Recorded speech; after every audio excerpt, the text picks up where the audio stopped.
ನಮಸ್ಕಾರ.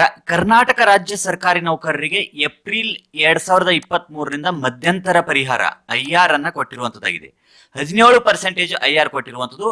ಈ 17% ಐಆರ್ ಅನ್ನ ಯಾವ ರೀತಿಯಾಗಿ ಕ್ಯಾಲ್ಕುಲೇಷನ್ ಮಾಡ್ಕೊಳ್ಳೋದು, ಯಾವ ಬೇಸಿಕ್ಗೆ ಎಷ್ಟು ಪ್ರಮಾಣದಲ್ಲಿ ಹೆಚ್ಚಾಗುತ್ತೆ ಅನ್ನೋದನ್ನ ಈ ವಿಡಿಯೋದಲ್ಲಿ ನೋಡ್ಕೊಂಡು ಬರೋಣ. ಪೂರ್ತಿಯಾಗಿರುವಂತಹ ವಿಡಿಯೋನ ವೀಕ್ಷಿಸಿ ಹಾಗೂ ಈ ವಿಡಿಯೋ ಇಷ್ಟ ಆದಲ್ಲಿ ಲೈಕ್ ಮಾಡಿ.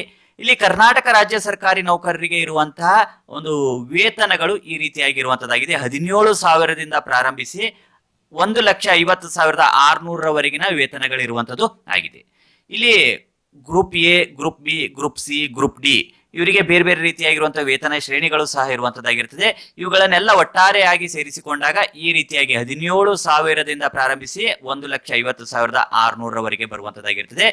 ಇಲ್ಲಿ ಕ್ರಮ ಸಂಖ್ಯೆ ಮೂಲ ವೇತನ ತುಟ್ಟಿ ಭತ್ಯೆ, ಪ್ರಸ್ತುತ ಇರುವಂತಹ ತುಟ್ಟಿ ಭತ್ಯೆ ದರ 31% ತುಟ್ಟಿ ಭತ್ಯೆ ದರ ಇರುವಂತದ್ದು.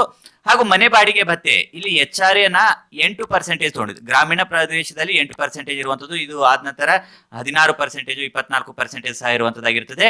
ಇಲ್ಲಿ ಹೆಚ್ಚಿನ HR ಇರುವಂತವರು ಅದನ್ನ ಇಲ್ಲಿ ಜೋಡಿಸಿಕೊಳ್ಬಹುದು. ಇನ್ನು ಮೆಡಿಕಲ್ ಅಲೋನ್ಸ್ MA ನಾವು ಇಲ್ಲಿ ಕ್ಯಾಲ್ಕುಲೇಟ್ ಮಾಡ್ಕೊಂಡಿಲ್ಲ. ಇಲ್ಲಿ ಕೆಲವೊಬ್ಬರಿಗೆ ಮೆಡಿಕಲ್ ಅಲೋನ್ಸ್ ಇರುತ್ತೆ, ಇನ್ನು ಕೆಲವೊಬ್ಬರಿಗೆ ಮೆಡಿಕಲ್ ಅಲೋನ್ಸ್ ಇರೋದಿಲ್ಲ. ಹಾಗಾಗಿ ಇಲ್ಲಿ ಕ್ಯಾಲ್ಕುಲೇಷನ್ ಮಾಡ್ಕೊಂಡಿಲ್ಲ. ಯಾರಿಗೆ ಮೆಡಿಕಲ್ ಅಲೋನ್ಸ್ ಇರ್ತದೆ ಅವರು ಅದನ್ನ ಇದಕ್ಕೆ ಸೇರಿಸ್ಕೊಳ್ಬಹುದಾಗಿರುವಂತದ್ದು. ಇನ್ನು ಅದರ್ ಅಲೋನ್ಸ್, ಯೂನಿಫಾರ್ಮ್ ಅಲೋನ್ಸ್ ಅಥವಾ ಚಾರ್ಜ್ ಅಲೋನ್ಸ್, ಇನ್ನು ಬೇರೆ ಬೇರೆ ರೀತಿಯಾಗಿರುವಂತಹ ಅಲೋನ್ಸ್ಗಳು ಇದ್ದಲ್ಲಿ ಅದನ್ನ ಸೇರಿಸ್ಕೊಳ್ಬಹುದಾಗಿರುವಂಥದ್ದು. ಇಲ್ಲಿ ನಾವು ಕಾಮನ್ ಆಗಿರುವಂತದನ್ನು ಮಾತ್ರ ತೆಗೆದುಕೊಂಡಿದ್ದೇವೆ, ಉಳಿದಿರುವಂತದನ್ನ ಇಲ್ಲಿ ಬಿಟ್ಟಿರುವಂತದ್ದು. ಈಗ 17,000 ಮೂಲ ವೇತನ ಇರುವಂತವರಿಗೆ ಈಗ ಪ್ರಸ್ತುತ ಇರುವಂತಹ ತುಟ್ಟಿ ಭತ್ಯೆ ಎಷ್ಟು ಸಿಗುತ್ತಾ ಇರ್ತದೆ? 31%, 5,270 ರೂಪಾಯಿ ತುಟ್ಟಿ ಭತ್ಯೆ ಇರ್ತದೆ. ಮನೆ ಬಾಡಿಗೆ 1,360 ರೂಪಾಯಿ ಮನೆ ಬಾಡಿಗೆ ಇರುವಂತದ್ದು ಆಗಿದೆ. ಇನ್ನು ಮೆಡಿಕಲ್ ಅಲೋನ್ಸ್ ಇದ್ದಲ್ಲಿ ಮೆಡಿಕಲ್ ಅಲೋನ್ಸ್ ಬರುತ್ತೆ 200. ಇನ್ನು ಅದರ್ ಅಲೋನ್ಸ್ ಏನಾದರೂ ಇದ್ದಲ್ಲಿ ಅದನ್ನ ಸೇರಿಸ್ಕೊಳ್ಬಹುದಾಗಿರುವಂತದ್ದು. ಇದನ್ನು ಒಟ್ಟಾರೆ ಟೋಟಲ್ ಆಗಿ ಬರುವಂತದ್ದು 23,630 ರೂಪಾಯಿ ಇರ್ತದೆ. ಈಗ ಐಆರ್ ಹೆಚ್ಚಳ ಮಾಡಿದಾದ ನಂತರ ಏಪ್ರಿಲ್ 2023ರಿಂದ ಎಷ್ಟು ಹೆಚ್ಚಿಗೆ ಆಗಬಹುದು ಅಂತ ಹೇಳಿ ನೋಡಿದಾಗ ಇಲ್ಲಿ 2,890 ರೂಪಾಯಿ ಹೆಚ್ಚಾಗ್ತದೆ. ಯಾರಿಗೆ? 17,000 ರೂಪಾಯಿ ಮೂಲ ವೇತನ ಹೊಂದಿರುವಂತವರು. ಈಗ ಪ್ರಸ್ತುತ 17,000 ರೂಪಾಯಿ ಮೂಲ ವೇತನ ಯಾರಿಗೆ ಇರ್ತದೋ ಅವರಿಗೆ 2,890 ರೂಪಾಯಿ 17% ಮಧ್ಯಂತರ ಪರಿಹಾರ ಐಆರ್ ಹೆಚ್ಚಾಗುವಂಥದ್ದು. ಆಗ ಗ್ರಾಸ್ ಆಗಿ ಇಷ್ಟು 26,520 ರೂಪಾಯಿ ಬರುವಂತದ್ದಾಗಿರ್ತದೆ. ನಾವು ಇಲ್ಲಿ ಒಂದು ಎಕ್ಸಾಂಪಲ್ ಅನ್ನು ನೋಡ್ಕೊಂಡಿದ್ದೇವೆ. 17,000 ಮೂಲ ವೇತನ ಇರುವಂತವರಿಗೆ 2,890 ರೂಪಾಯಿ ಹೆಚ್ಚಾಗುವಂತದ್ದಾಗಿರ್ತದೆ. ಈಗ ನೆಕ್ಸ್ಟ್ ಮೂಲ ವೇತನ ಎಷ್ಟು ಹೆಚ್ಚಾಗುತ್ತೆ ಅನ್ನೋ ಒಂದು ಅಂಶವನ್ನು ನೋಡ್ಕೊಂಡು ಬರೋಣ. ಇಲ್ಲಿ 17,400 ರೂಪಾಯಿ ಮೂಲ ವೇತನ ಇರುವಂತವರು 2,958 ರೂಪಾಯಿ ಹೆಚ್ಚಿಗೆ ಪಡಿತಾರೆ. ಇನ್ನು 17,800 ರೂಪಾಯಿ ಮೂಲ ವೇತನ ಇರುವಂತವರು 3,026 ರೂಪಾಯಿ, 18,200 ರೂಪಾಯಿ ಇರುವವರಿಗೆ 3,094 ರೂಪಾಯಿ ಹೆಚ್ಚಳವಾಗ್ತದೆ. ಇನ್ನು 18,600 ರೂಪಾಯಿ ಇರುವಂತವರಿಗೆ 3,162 ರೂಪಾಯಿ ಹೆಚ್ಚಳ ಆಗುವಂಥದ್ದು. ಇನ್ನು 19,050 ರೂಪಾಯಿ ಮೂಲ ವೇತನ ಇರುವಂತವರಿಗೆ 3,239 ರೂಪಾಯಿ ಹೆಚ್ಚಳ ಆಗುವಂಥದ್ದು ಆಗಿದೆ.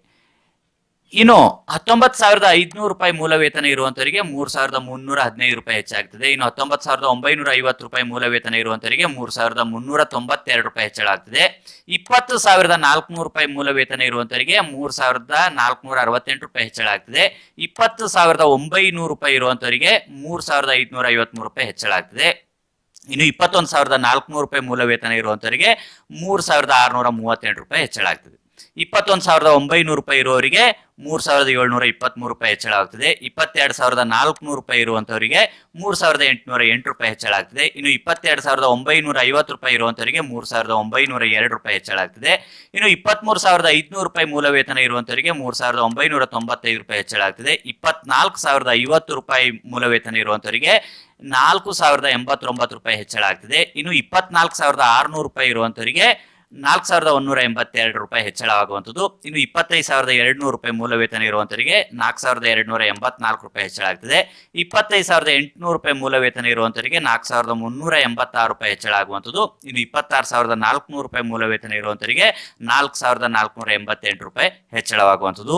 27,000 ರೂಪಾಯಿ ಮೂಲ ವೇತನ ಇರುವಂತವರಿಗೆ 4,590 ರೂಪಾಯಿ ಹೆಚ್ಚಳ ಆಗ್ತದೆ. ಇನ್ನು 27,650 ರೂಪಾಯಿ ಮೂಲ ವೇತನ ಇರುವಂತವರಿಗೆ 4,701 ರೂಪಾಯಿ ಹೆಚ್ಚಳ ಆಗುವಂತದ್ದಾಗಿದೆ. ಇನ್ನು 28,300 ರೂಪಾಯಿ ಮೂಲ ವೇತನ ಇರುವಂತವರಿಗೆ 4,811 ರೂಪಾಯಿ ಹೆಚ್ಚಳ ಆಗುವಂಥದ್ದು.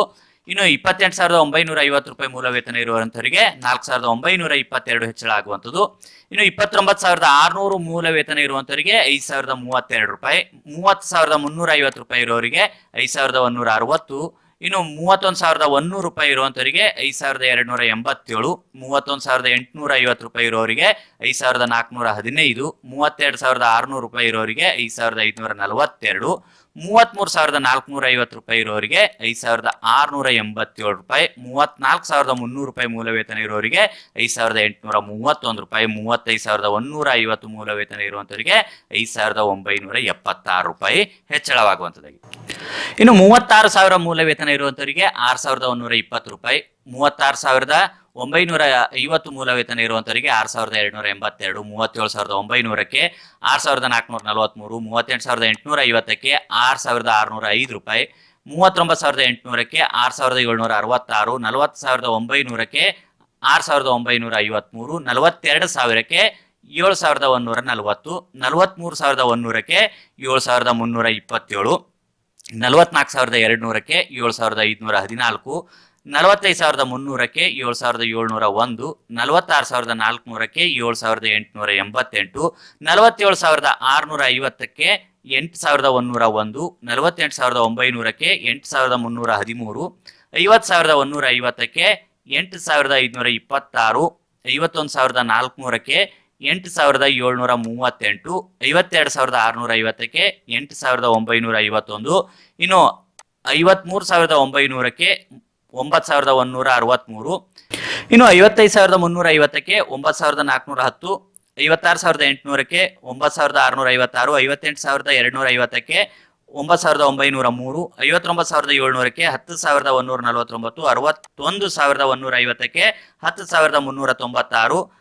10,149, 61,150ಕ್ಕೆ 10,396, 62,600ಕ್ಕೆ 10,642, 64,250ಕ್ಕೆ 10,923, 65,900ಕ್ಕೆ 11,203, 67,550ಕ್ಕೆ 11,484, 69,200ಕ್ಕೆ 11,764, 70,850ಕ್ಕೆ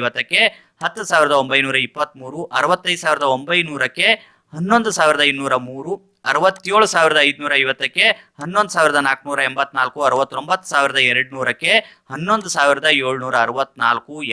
ಇನ್ನು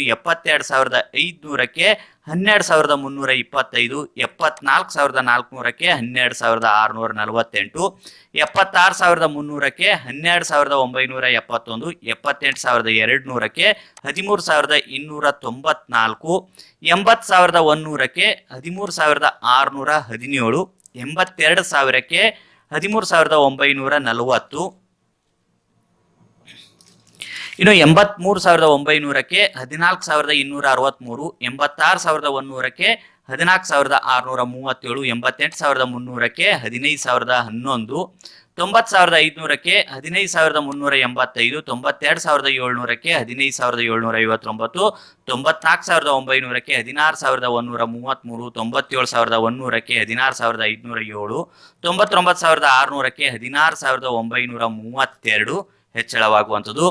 ಇನ್ನು 1,02,100ಕ್ಕೆ 17,357, 1,04,600ಕ್ಕೆ 17,782, 1,07,100ಕ್ಕೆ 18,207, 1,09,600ಕ್ಕೆ 18,632, ಇನ್ನು 1,12,100ಕ್ಕೆ 19,057, 1,14,900ಕ್ಕೆ 19,533, 1,17,700ಕ್ಕೆ 20,009, 1,20,500ಕ್ಕೆ 20,485, 1,23,300ಕ್ಕೆ 20,961, 1,26,100ಕ್ಕೆ 21,437, 1,28,900ಕ್ಕೆ 21,913, 1,32,000ಕ್ಕೆ 22,400, ಇನ್ನು 1,35,100ಕ್ಕೆ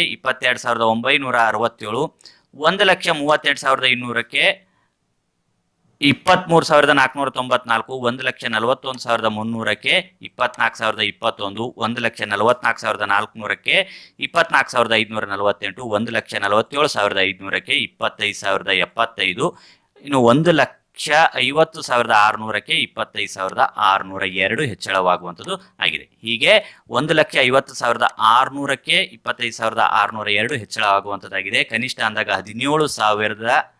17,000ಕ್ಕೆ ಇರುವಂಥದ್ದು ಈ 2,890 ರೂಪಾಯಿ ಹೆಚ್ಚಳ ಆಗುವಂಥದ್ದು ಆಗಿದೆ. ಈ ರೀತಿ ಈ ಒಂದು ಮೂಲ ವೇತನಕ್ಕೆ ನಿಮ್ಮ ಮೂಲ ವೇತನ ಯಾವುದು ಅದನ್ನು ನೋಡಿಕೊಂಡು ಚೆಕ್ ಮಾಡ್ಕೊಳ್ಬಹುದಾಗಿರುವಂಥದ್ದು. ಇದರ PDF ಡೌನ್ಲೋಡ್ ಮಾಡಿಕೊಳ್ಳೋದಕ್ಕಾಗಿ ಡಿಸ್ಕ್ರಿಪ್ಷನ್ ಬಾಕ್ಸ್ನಲ್ಲಿ ಲಿಂಕ್ ಕೊಟ್ಟಿರ್ತೀನಿ, ಅಲ್ಲಿ ಡೌನ್ಲೋಡ್ ಮಾಡಿಕೊಂಡು ಮತ್ತೊಮ್ಮೆ ಚೆಕ್ ಮಾಡ್ಕೊಳ್ಬಹುದಾಗಿರುವಂಥದ್ದು.